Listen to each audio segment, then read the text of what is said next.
اس نے آسمان سے پانی برسایا تو وادیوں، وہ جھاگ ایک ویسٹ ہے، وہ ختم ہو جائے گی ایک۔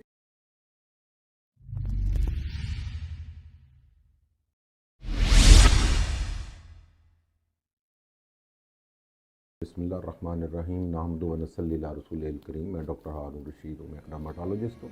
قرآن حکیم ہماری نبی آخر الزماں ختم الرسل محمد صلی اللہ علیہ وسلم پر اتاری ہوئی ہمارے لیے آخری آسمانی صحیفہ ہے، اور ہمارے لیے ایک کوڈ آف لائف ہے۔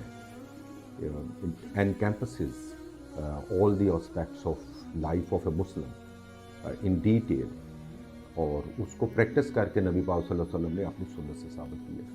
تو ایک طرف تو یہ آسپیکٹ ہے ہمیں، اور اس کو ثواب کے لیے بھی ہم پڑھتے ہیں، رہنمائی کے لیے پڑھتے ہیں۔ ایک سائڈ پہ بہت سارے ایسے قوانین ہیں جو سائنس نے اب ریسنٹ 1 یا 2 صدیوں کے اندر ڈسکور کیے ہیں، اور اسلام نے بہت پہلے وہ بتا دیا۔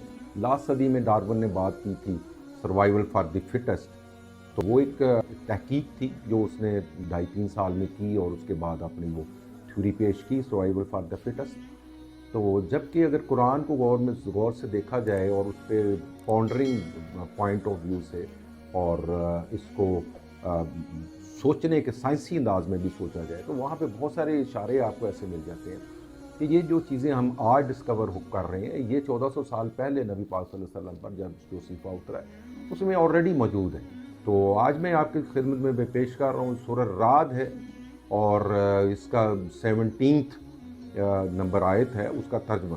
تو اس نے آسمان سے پانی برسایا تو وادیوں میں بقدر ظرف بہنے لگا، اور سیلاب میں جوش کھا کر جھاگ آ گیا، اور اس دھات سے بھی جھاگ پیدا ہو گیا جسے آگ پر زیور یا کوئی دوسرا سامان بنانے کے لیے پگلاتے ہیں۔ اسی طرح پروردگار حق و باطل کی مثال بیان کرتا ہے کہ جھاگ خشک ہو کر فنا ہو جاتا ہے۔ دس از ویری امپورٹنٹ۔ جھاگ جو یوز لیس ہے وہ فنا ہو جاتا ہے، اور جو لوگوں کو فائدہ پہنچانے والا ہے، یعنی وچ از دی موسٹ بینیفیشل ون، وہ زمین میں باقی رہ جاتا ہے، وہی لانگ لاسٹنگ ہوتا ہے۔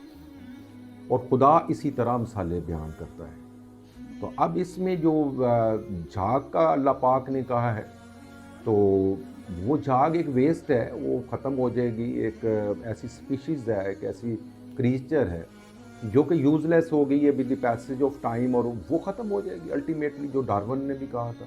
اور جو موسٹ بینیفیشل ہے، یعنی اس نے جو ڈارون نے لفظ یوز کیا تھا survival for the fittest, fittest وہی ہوتا ہے جو اپنی سوسائٹی میں ویل ایڈجسٹڈ ہوتا ہے، اپنی سوسائٹی کو کچھ دے رہا ہوتا ہے، کچھ لے رہا ہوتا ہے، اس کو گائیڈ کر رہا ہوتا ہے، اس کی رہنمائی کر رہا ہوتا ہے، یا اور اس کو بہتری کی طرف لے جا سکتا ہے، اور وہ خود اس سوسائٹی میں ایک مثال پیش کرتا ہے، اور بہترین لیول کی انڈرسٹینڈنگز کی، انٹلیکٹ کی، فزیکل پہلو ہیں زندگی کے، تو یہ وہ واپس باقی رہ جائے گا۔ تو اللہ پاک نے بھی یہاں پہ فرمایا جو لوگوں کو فائدہ پہنچانے والا ہے وہ زمین میں باقی رہ جائے گا۔ تو یہ جو آیت ہے سورۃ رعد کی 17 نمبر آیت، ایک کلیئر کٹ اشارہ ہے، اور ایک کلیئر کٹ انڈرسٹینڈنگ دیتا ہے۔ جو قانون ڈارون نے بیان کیا ہے، تو وہ ہمیں 1400 سال پہلے اللہ پاک نے اپنی آخری کتاب میں ہمیں واضح کر دیا کہ وہی واپس رہے گا جو سوسائٹی میں ویل ایڈجسٹڈ ہے، اور جس سے سوسائٹی بینیفٹ اٹھا سکتی ہے۔ تو ہمیں کوشش کرنی یہ چاہیے، بیسیکلی لیسن ہمارے لیے یہی ہے کہ ہم اپنی سوسائٹی کے لیے جو بھی بھلائی کر سکتے ہیں، جو بھی نیکی کر سکتے ہیں، جو بھی پازیٹیوٹی ہم دے سکتے ہیں، نیگیٹیوٹی کو ہم ایلیمنیٹ کر سکتے ہیں، یہ وہ پہلو ہیں اگر آپ اپنی سوسائٹی کو دیتے ہیں تو اللہ پاک آپ کو زندگی میں بھی طوالت بخشتا ہے۔ جیسے صلہ رحمی میں حدیث پاک موجود ہے کہ صلہ رحمی اور صدقات جو ہیں زندگی میں یہ اضافے کا باعث بنتے ہیں۔ تو فٹسٹ کے لیے سروائیول ہے، یعنی بینیفیشل کے لیے سروائیول ہے۔ تو یہی میسج ہے کہ سوسائٹی کے لیے، اپنے ریلیٹیوز کے لیے، اپنے ماحول کے لیے آپ پازیٹیولی کام کریں، بہتر کام کریں، آپ نگیٹیوٹی کو احسن طریقے سے چھوڑ کے پازیٹیوٹی کے میسج کو آگے دیں۔ Thank you very much for watching.